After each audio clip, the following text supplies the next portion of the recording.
Alhamdulillahi Rabbil Alamin. La tahzan, inna Allaha ma'ana. Udumo lonke lumfanele uAllah, umvela kuqala, umveli nqangi, umenzi wezinto zonke, umdala weinsuku, yena yedwa ngoba uyena umondli wemihlaba yonke.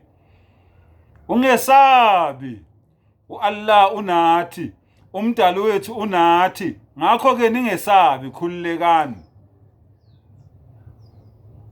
Ngalamazwi la ngisaqhubeka nalo baba lo obizwa ngoEnigma. Ngiyaphinda futhi ngithi lo baba lo manifuna ukumazi, gugulani igama lakhe nizothola ukuthi uEnigma umuntu onjani. uEnigma uxovizwe ngesizulu, umuntu oletha iconfusion ebantwini, a man of mystery, umuntu oletha inkinga, umuntu oletha ingqinamba ebantwini, umuntu angeke umunderstand ukuthi usikhathi sini intanda kubukwa. Akusho mina, gugula igama lakhe uzobona. Intanda kubukwa umuntu obizwa ngoEnigma. So bafowethu nina asenithuse kakhulu, ngikhuluma nani manje, ningathuswa inyoka efile. Sazi thina osathane bamampela, uEnigma usathane omncane, thina sazi osathane bangempela. Njengoba elokethi uyaphupha nje, nginikezile incwadi ekhuluma ngaye. Nginikezile incwadi. Deuteronomy 13 ifundeni, ikhuluma ngoEnigma. Ithi mangabe ethi uyaphupha, ayikhulume into le ayiphuphile ibe iqiniso niyibone, kodwa nimgade la.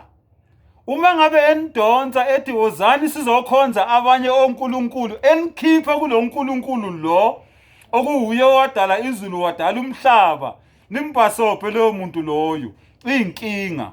uEnigma ke lo engikhuluma ngaye. uEnigma utshela abantu ukuthi yena ucommunicator noJesu. Ukhuluma ngento engakazi bebikho emhlabeni. Ngiyaphinda futhi, uJesu akakaze abebikho emhlabeni.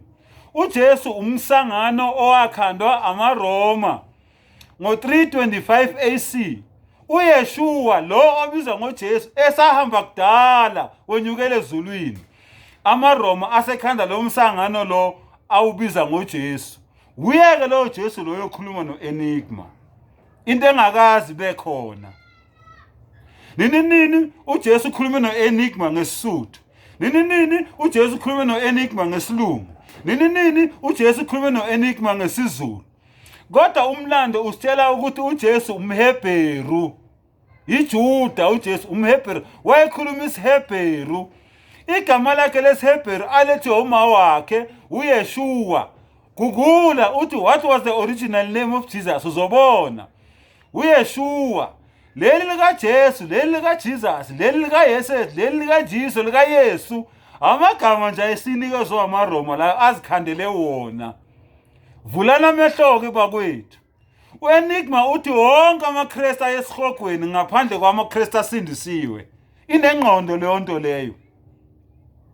Wonke amaKristu, ubala abantu bakwaShembe, ubala abantu bakaLhanyana, ubala abantu bakaMndisi, ubala abantu bakaSt John, ubala iZayoni, ubala wonke amaKristu ngaphandle kwamaKristu asindisiwe. Ayinangqondo leyo nto leyo. Abantu abasindisiwe siyababona la ku-YouTube, bathwele ngezicubu zabantu, bayakhala izithwalo sezibaxakile. Kodwa uEnigma uthi yena nalabo bantu labo abantu basindisiwe bona bayezulwini. Ikuphi ingqondo lapho?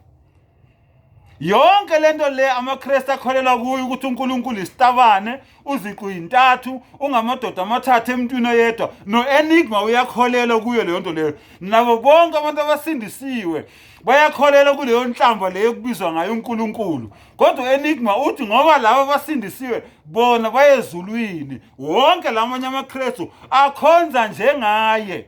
Umehluko ukuthi wona awasahlabi. Kwenye video Enigma wakhuluma ukuthi wonke umuntu ophuza iphilisi noma ophuza umuthi uJesu ukwatile ngaye, akamfundi lo muntu leyo ngoba ubonisa ukuthi akakholelwa kuJesu. nini Enigma bembuza ukuthi uyaliphuza iphilisi uthi yena uyaliphuza bathi waye uthi phela ngumuntu mawukhule kumele uliphuze ubani isiphukuphuku lapho.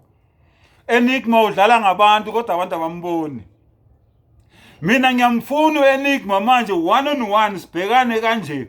Uma ngabe ikhona i-podcast engasenzela lokho, ngicela uthathe nazi inamba zami ungiorganizele mina noEnigma. Ngimfuna one on one sibhekene kanje. Akangitshele kahle ukuthi lo Jesu lo okhuluma isilungu, akhuluma isiZulu, akhuluma English. Jesu bani? Ngoba masifunda umbhalo, uJesu yinto engakazi ibe khona emhlabeni. Akakazi uJesu waba khona emhlabeni. Manje lo okhuluma noEnigma ubani? uEnigma ukhuluma iqiniso methi wonke amaKristu ngoba vela wakhonza uNkulunkulu ngendlela efanele. Wonke amaNazaretha ngoba vela wakhonza uNkulunkulu ngendlela ayifunayo. Wonke amaRoma ngoba vela wakhonza uNkulunkulu ngendlela ayifunayo. Ayesihogweni mayengaphenduki. Uqinisile lapho. Kodwa yena uzishiyelani ngoba naye uwumKristu Enigma.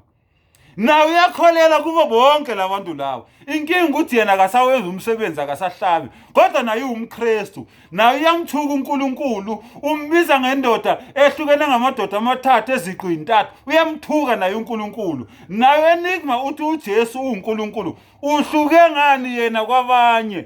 Nanku umbuzo wami. Basobhanike bafowethu. uEnigma usebenzela uSathane, inceku kaSathane. Yonke lento ayikhulumayo, ezinye zazo ngeke nginifihlele zingamaqiniso. Kodwa iningi lezinto azikhulumayo amanga. Uyinceku kaSathane, usebenzela uSathane egameni labantu abasindisiwe.